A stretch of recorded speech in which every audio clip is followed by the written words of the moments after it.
Bonjour, ravi de vous retrouver pour la petite vidéo du jeudi. Alors aujourd'hui, je vais vous parler d'un sujet important en Feng Shui de l'habitat, le Feng Shui de l'habitat, harmoniser son lieu de vie.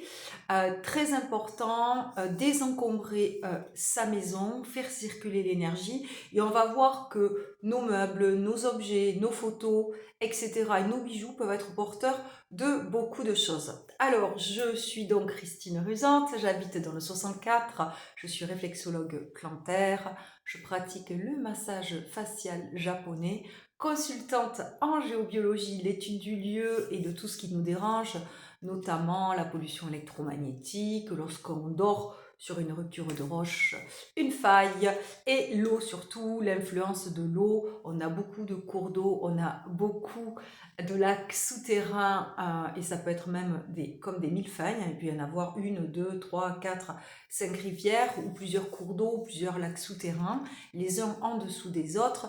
Et pourquoi c'est embêtant? Parce que l'eau de notre corps, enfin l'eau même du sous-sol, entre en résonance avec l'eau de notre corps.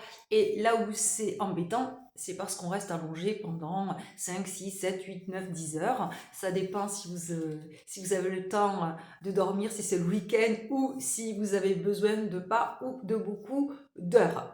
Donc le Feng Shui de l'humain, c'est de l'accompagnement. On travaille sur les peurs.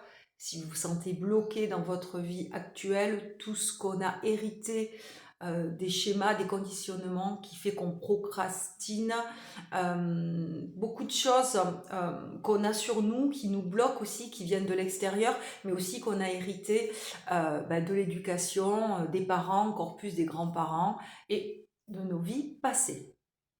Alors, pour me consulter, c'est en direct via mon cabinet à Lagore ou en consultation en ligne via vidéo, WhatsApp, etc. Et je serai ravie de pouvoir vous accompagner. Alors, revenons au sujet du jour. Il est important de désencombrer son lieu de vie, car c'est vrai que on a plus on habite enfin dans un lieu, plus, et même si on reste pas des tonnes, on se rend compte qu'on entasse. Alors on entasse pas, on entache, on entasse des choses vides, des choses qu'on a cassées, qui servent plus. Et puis surtout, on a tendance des fois à trop mettre de choses, trop de meubles, donc c'est pas tout à fait bon pour que l'énergie circule. Et puis actuellement, la grande tendance, et depuis un certain temps, c'est d'aller acheter, ça peut être des vêtements, des meubles, des objets, des bijoux, des livres, dans des dépôts-ventes ou lors de brocantes. Et il faut savoir que notamment les bijoux, les photos, les vieux meubles, la vaisselle, souvent on a eu des repas où c'était très sympa et des fois il y a eu des disputes, tout ça, on a une mémoire des murs, Dixit, voir la vidéo précédente, mais les objets aussi sont porteurs d'énergie et des fois pas de bonnes énergies. Et donc, il est important, par exemple, ça vous devez le savoir, lorsque on a une assiette ébréchée ou quelque chose d'ébréché, on dit jette-le.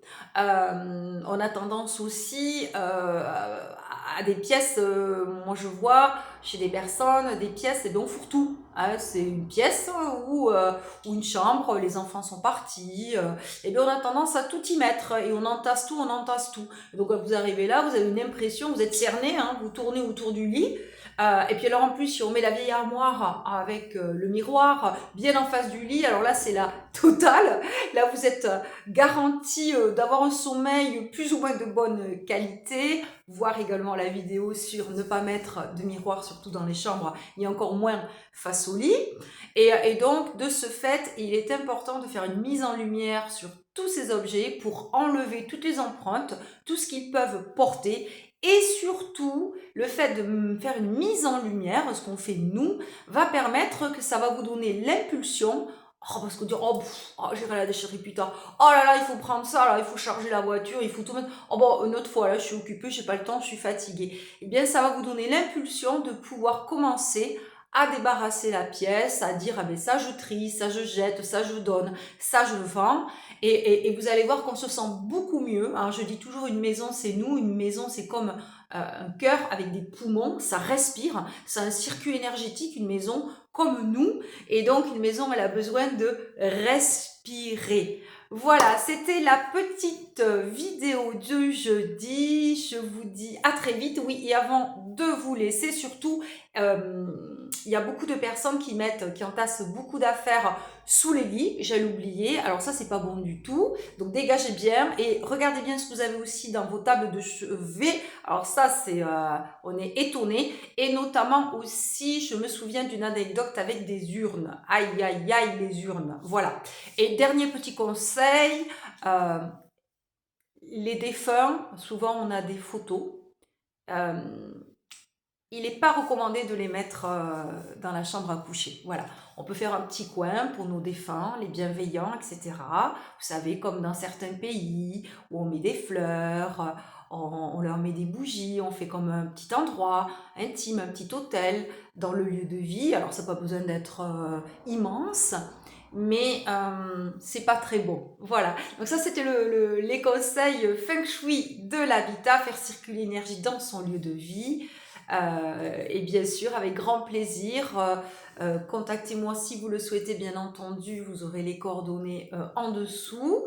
Et puis donc, à jeudi prochain. Merci pour les petits pouces, merci pour les gentils commentaires, merci pour ceux qui partagent, bienvenue aux nouveaux abonnés, et merci à ceux qui me suivent. Très très bon week-end, c'est le premier week-end de septembre.